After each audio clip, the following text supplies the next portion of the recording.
Kobay White and Dion Jones enter the transfer portal, making Boston College up to 8 players in the portal. We're going to talk all about the current state of the Boston College roster, look at transfers and recruiting, and talk about the bowl games. All of this and more on today's Locked On Boston College. You are Locked On Boston College, your daily podcast on the Boston College Eagles, part of the Locked On Podcast Network, your team every day.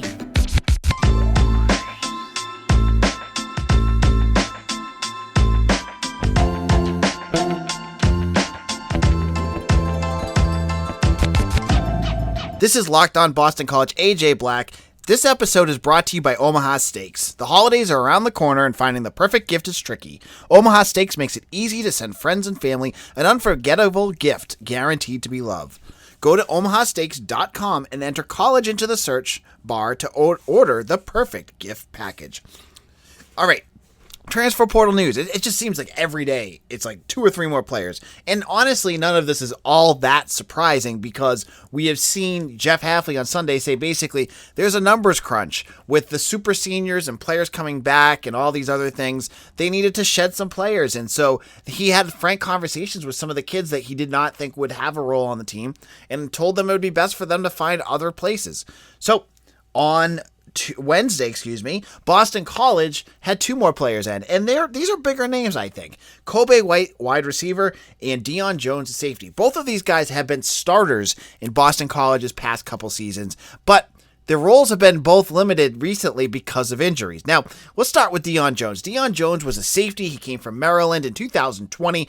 He was a major part of Boston College's defense last season. He was a safety. He really kind of gelled in really well back there with Jamin Muse, who's also in the transfer portal, and had 60 tackles. He had a handful of pass deflections. I think he had a fumble recovery and an interception. He had a big season, but you saw what he was able to do, and then the bad news happened. In the UVA game, the season finale in 2020, he had a massive knee injury, and he hasn't recovered since. You know, he came back for pieces of the season. You know, he was one of the practice team players of the week to start the year, and I believe he showed up in a game or 2 in 2021, but that was it. He was out, and that was it. And this is not just the first injury to his knee. He had a major injury at Maryland, too, before he got to Boston College. So, guy who's, you thought maybe would have a role here, but you look at the safety position moving forward, you got Jason Maitre coming back. He moved over from cornerback. He took that safety position. And Jaden Woodby. So you got these 2 guys. You got them coming back. You have some other younger kids that are chomping, like Steve Lubisher, I know is waiting to come back. And you got, some more depth players coming in, like Siani Hala and some other younger players that also might want to play at safety. You have to make this move, right? Deon Jones wasn't going to start next year. And maybe that was his role. Like, he wanted to be a starter. And so it's the best interest to him, maybe, that he needs to go find a new program to play for. So he entered the portal. That's one. The second one, Kobay White. When I saw this, I was like, oh man, Boston College fans are not going to be happy about this, because I know fans have had a very soft spot for Kobay White for a number of years. And I know why. Like, he's a kid from Malvern Prep in Pennsylvania, and came to Boston College when there were no receivers at BC. He was years and years ago, 2017. He was the leading wide receiver for BC for 2 years under Steve Adazio when they weren't really throwing the football. You saw Anthony Brown kind of connect with him as a big target in the end zone. So when Boston College got Phil Dracovic, you were like, ooh, super exciting that he could be that guy. However, at that point, White entered the transfer portal. Adazio had left. He didn't know what he was going to get under Hafley. He entered the portal. Luckily, that in 2020, he comes right back. He doesn't go. He stays with BC, but catastrophic knee injury again. And same thing with Jones. He's out for the year. He misses the entire season, an injury during summer camp, and that was it for Kobay White. Now, 2021, all the talk, we're talking Zay Flowers and CJ Lewis and all these other wide receivers that had big 2020 seasons. And then we're all like, and me, I'm totally guilty of it myself. I was like, oh man, Kobay White is going to come back and he's going to be that additional wide receiver. And they opened the season against Colgate. In the summer, Hafley had talked a lot about, he's coming, but he's not practicing a lot. He's working out. He's trying to get himself back into shape. Hopefully we'll get him back. And it was the Colgate game. He comes in late in the game and makes a catch, and that was it. That's all we saw Kobay White. He was out again with another undisclosed injury for the rest of the season, and that was it. So I don't know if that was a second injury that he suffered or what. You look at Boston College's depth chart at wide receiver. You have next year, you probably have Zay Flowers coming back. You have C.J. Lewis, Jalen Gill, Jaden Williams. You have a lot of younger players that are really exciting, like Joseph Griffin, Lewis Bond, Taji Johnson, Ethan Williams, if he's ready. I'm not sure what's going on with him either. And the role for Kobay White's not there anymore. He could go somewhere and be a good wide receiver as long as that injury did not severely limit his athletic ability. And that's what you got to think about. That's the sucky part about football, right? Is that these guys work and work and work, and then they get these like fluky injuries, and it's like, that's it. You're seeing these guys, a lot of BC guys that are entering the portal that have extensive injury past. Dion Jones, Kobay White, Aaron Boumeri had 2 hip surgeries. We just saw Jamin Muse go down. So some of these guys that are entering haven't had a chance to really play because of injuries, and it could limit what they could do. So the guys that you saw, the Kobay White that you saw in 2017, 2018, it might not be the same one right now because of the injuries. It could be, but a lot of times when you have those knee injuries, you lose some athleticism, especially if it's a lingering issue. So Kobay and Deon Jones, they're both in the portal now. And as I said before, I wouldn't be surprised if there's more. I honestly wouldn't be surprised if there's going to be a surprise one too. Someone that we're not expecting, and that could happen. I think there's going to be names that you're going to see that you're going to like, oh yeah, maybe a depth guy. And I don't want to give out names because I know a lot of families listen to this, and I have some guesses on some kids that just haven't really progressed. And I just feel like they're probably going to move on, but we'll have to see where they go. In a moment, we're going to talk bowl games because Boston College has bowl season on the brain as they're getting ready, to find out where they're going to head to during the bowl season. But before we do that, the holidays are around the corner and finding the perfect gift is tricky. Omaha Steaks makes it easy to send family, friends, and gifts, an unforgettable gift guaranteed to be loved. It must have been like 7 or 8 years ago, my wife's grandmother got us a Omaha Steak gift basket. And we got filet mignon and all the sides and dessert. And it was so delicious. You got to cook it at home. It was super easy. It was some of the best steak I've ever had in my life. And it was, just a simple gift, but it meant so much and one I will never forget. Now, if you go to omahasteaks.com and enter college into the search bar to order the perfect gift package, for $99, you'll get 24 entries like the world famous bacon wrapped filet mignons, the chicken breasts, sides, desserts, and so much more. And when you use code COLLEGE, you'll also get an additional 8 Omaha Steak burgers free with your order. We all heard about the reports and shortages and shipping delays, so don't wait. Order the perfect gift package today at omahasteaks.com and you'll get 8 free burgers when you enter the code COLLEGE. Achieve gifting greatness with Omaha Steaks. Incredible flavors, incredible value, and 100% guaranteed. omahasteaks.com, keyword college. Locked On Boston College, AJ Black. If this is your first time listening to Locked On Boston College, we are a daily BC podcast. I do this 5 days a week, 52 weeks a year. We talk Boston College sports, and I hope you enjoy listening. If you are listening to this on Spotify, and you got that little unwrapped, I think it's called, or your wrapped year in review, and we are in your top 5, hit us up on Twitter. Tag us at Locked On BC and say, hey, look, I've been listening to you all year. I love to blast you out and give you some props on Twitter. So hit us at Locked On BC if you are. It doesn't have to be the top one. I know they give you like the top 5. So make sure you let us know because we'd love to hear it. It does mean a lot. We had a couple yesterday, including a father of one of Boston College's players who listens to us every day. And I loved getting that little note. So it's bowl season. And, there's 2 ways of looking out at how this has ended up, right? BC is 6-6, which on one hand, if you looked at the beginning of the year, you looked at what I predicted. I had said all along they were going to be a 9-win team. And when Jurkovec came back, I stuck with my guns that they were going to be a 9-win team. However, there was so much that went on in the season. As Jeff Hafley said, he felt like it was 3 seasons in one. You had the first part of the season when Jurkovec was healthy and good. You had that middle part of the season, which was Dennis Grosel and the offense just completely ungluing. And then the third part of the season, which you got about 50% of Phil Jurkovec. So what you have is Boston College basically at the bottom of the pecking order in the bowl season, right? There's most of the teams in the ACC, minus the Georgia Techs, minus Florida State, are going to be in Duke, and Syracuse, are going to be bowl eligible. So BC, along with being one of the least desirable schools because they don't have a fan base that travels all that well, are going to get something probably akin to the Military Bowl or Fenway. And I know a lot of fans are like, oh God, it's going to be Fenway. And I have to say, I get where you're coming from. So, those are the two big bowls that you could be looking at. And both bowls end up playing the AAC, so the American Athletic Conference.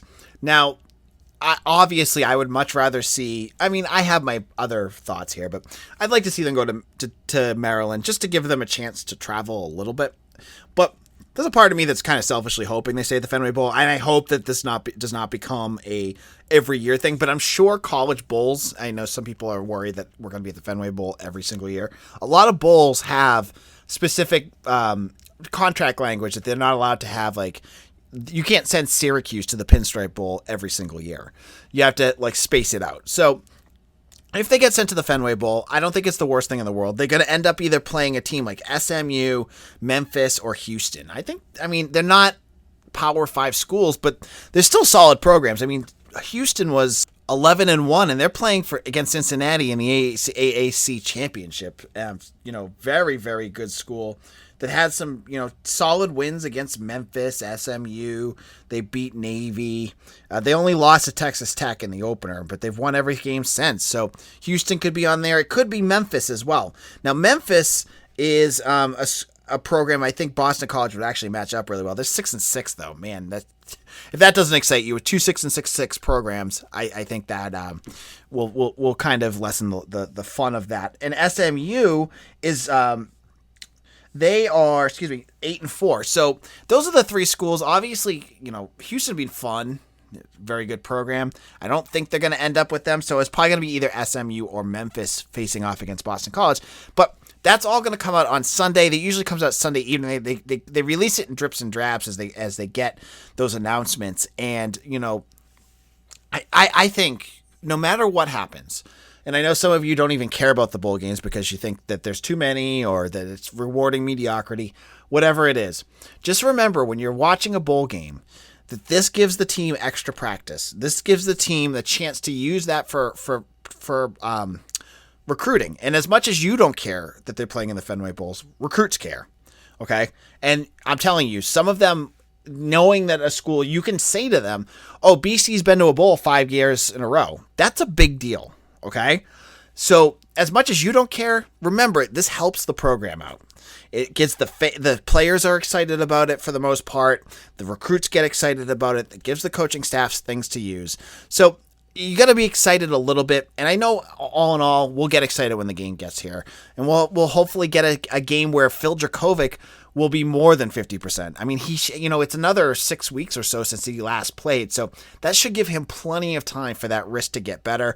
Hopefully he will be, throwing at a much higher level, because if he plays against a team like, if he plays Memphis and they're 6-6 and he's at 100%, BC should win that game. And that'll give us 7 wins. And I don't know, something better about being 7-6 than 6-7. So hopefully that'll happen. But stay tuned to BC Bulletin. Stay tuned here. We're going to have full coverage on Monday about the bowl game. We'll get coverage of who we're playing, find out more about that. We'll talk to Mitch Wolf. I'm sure Mitch will have thoughts about it. This is all stuff that you're not going to want to miss.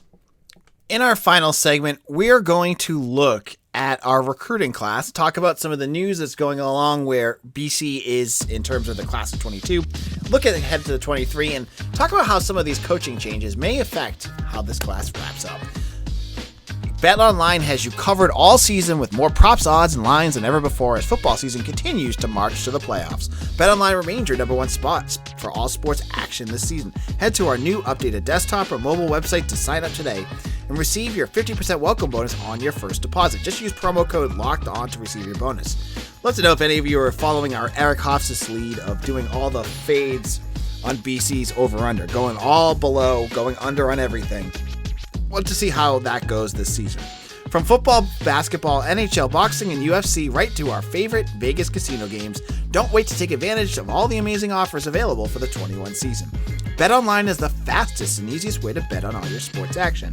BetOnline, where the game starts. This is Locked On Boston College, AJ Black. We are in our first week of non-football action for BC football. And, on tomorrow's show, I'm going to kind of review and preview the ACC championship game. I'm actually kind of really excited. Pitt and Wake Forest should be a really fun game. We'll give you a preview of that, and I'll give you my prediction on the ACC championship. We'll also talk a little bit more about any moves, because, gosh, it seems like a transfer portal move happens every day. And Boston College basketball starts off ACC play on Friday against Notre Dame. So we'll have a lot to talk about, so you're going to want to check out that episode. Now that the football's kind of in a pause, as BC's waiting to find out where they're playing and what the bowl season is happening and managing this roster as players are heading out, all eyes should be turning towards the recruiting class. Now, the class of 2022 is still a top 25 program, recruiting class in most recruiting circles. They've got a lot. Matt Reagan's a 4-star tight end. Joseph Griffin's a 4-star wide receiver. Sione Hala is a 4-star cornerback. They got a 4-star defensive lineman in Quan Williams. And we've talked to many of these guys. Sione Hala, we've talked to Quan Williams. If you want to check out those conversations, go back in our archives. You can find those by searching their names. But what does Boston College do from here? They only got a few more roster spots left, but remember, because of the super senior weirdness that's going on, BC can go over 25 if they want it. They can add a player or two. I don't expect them to go. I think they can go up to like 32. I think they can add 7 extra players for this class. But I wouldn't be surprised if they get another name or so that pops up and like, hey, we're going to get that guy. So obviously the name that everyone wants to watch is Ty Chan. He's from Lawrence Academy. He's a 4-star offensive lineman. He's basically the Drew Kendall of this class. He committed to Notre Dame under Brian Kelly, and I'm sure everyone is watching his Twitter page waiting to see if he's going to decommit. Now, I don't know his situation. I don't know who he is connected with at Notre Dame because I don't follow him personally in terms of that piece. But I have to think that if Notre Dame goes with Marcus Freeman, their defensive coordinator, and upgrades him to head coach, I think a lot of the recruits are going to probably be very happy with that. I know that he's a very popular coach in Notre Dame circles. The SI guys that I talked to, Brian Driscoll, is very, very high on Marcus Freeman. He's the guy that came from Cincinnati. Now, if Luke Fickle comes in, I was blanking on his name, from Cincinnati, that could change things. He's a guy who's going to bring his own system in. He's going to bring his all these changes. I'm sure he's got guys that he likes. You might see Chan go somewhere else. And if Urban Meyer comes in, that's the pipe dream one right there, then anything could happen. So I still think Chan's probably going to end up at Notre Dame, but he's still a name to watch. And I wouldn't be surprised if there's a few phone calls coming out of the 508 number heading on his phone saying, hey, what's going on? Have you thought about Boston College again? Because, he is the cream. He's the number 1 recruit in Massachusetts. He's just ahead of Matt Reagan, who is committed to Boston College. He's who's a teammate of Ty Chan. Chan was on campus 2 months ago when they played NC State and watched that horror show. But maybe he connected with a staff member or something like that. He's someone I would definitely keep an eye on. Now, the coaches themselves, they are busy sealing off some of the recruits that they've already had committed. Jeff Hafley, if you have not checked it out, he is already, he's down in Wharton in Florida, the Wharton High School. Check it out, Davion Crouch, who is a linebacker who's committed to Boston College. He is only a 3-star, but man, he's exciting. He had a huge senior year and is a very exciting defensive player that I think is going to be a big deal for Boston College. I know a lot of Florida State fans were like, man, we let that guy get through. So he's got, Hafley was down there, talking him up. So I think Crouch is a big one. But Hafley, he's jet setting across the country right now, hitting commits. Peter Della Portis was visited by Richie Gunnell, Joe Daly and Frank Signetti, who are both his recruiters, and they were at his house doing the house stuff, and you've seen them all over the country. These guys, I know there was someone was visiting Sione Hala, so BC coaches, they're all over the country right now doing what they need to do. This is the part where they basically seal the deal with these recruits, and I think basically at this point, unless there's something weird, if you notice that maybe they haven't visited a kid, most of these recruits that we've heard of, they're going to sign in a couple weeks. There might be one weird decommitment that we're just not aware of, but I'm telling you, talking to Sione Hala, Quan Williams, all these big ones, they're coming to Boston College. You don't have to worry about this. You don't have to worry about them ending the season on a dud. They are in with Jeff Hafley. They are in with this program. They're going to come to Boston College, and you're going to be happy to see so many stars in the class of 2022. Now, moving forward, they're still making loads of offers as well to many different recruits in the class of 23, 24, and 25. And I don't like looking at the birth dates of some of these kids because it makes me feel really, really old. But they're doing that legwork. That's the stuff that really makes the difference for coaches, is when they can get in and talk to kids that are sophomores, freshmen, and build those relationships, because those relationships are what's going to seal the deal when those kids make a decision, and get Boston College in with kids that they normally wouldn't get into.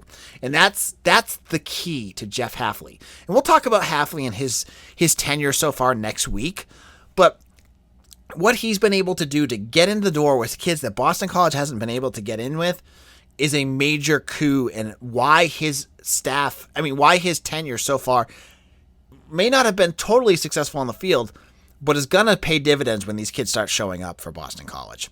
So that's our thoughts. There's going to be tons of recruiting news coming up. I have an interview with a 23 recruit coming up on bcbulletin.com for our premium members. If you're not one of those, this is the time to sign up, man. I know it's been kind of dead on the premium section for the last couple of weeks because recruiting during the season's not very busy. They kind of just, they have visitors and I post on who visits. But in terms of new offers and things like that, there's not a lot. But now it's going to get busy for the next 9 months. So if you have not already, it's only $1 for the first month, and then it's $4.99 or $5.99 for every month after that. You can buy the whole year for $50 and get tons of Boston College recruiting news. And you get access to our Discord channel where I'm in there talking, Mitch is in there talking all the time, and our premium boards, which are blowing up as we speak. Hope you decide that. If you want to, head to bcbulletin.com. You can click that. You can set it as a Christmas gift. It's a great deal for everyone. Thank you all for listening. We'll be back tomorrow as we prepare for the weekend. We'll have lots of games and lots of college basketball action that you're going to want to hear about. Thank you all for listening. If you have not done so already, subscribe. Find us on YouTube. Make sure you look up Locked On Boston College wherever you get your podcast and hit that subscribe button. Give us a 5-star review on Apple, iTunes, and we'll see you all again soon. Take care, everyone.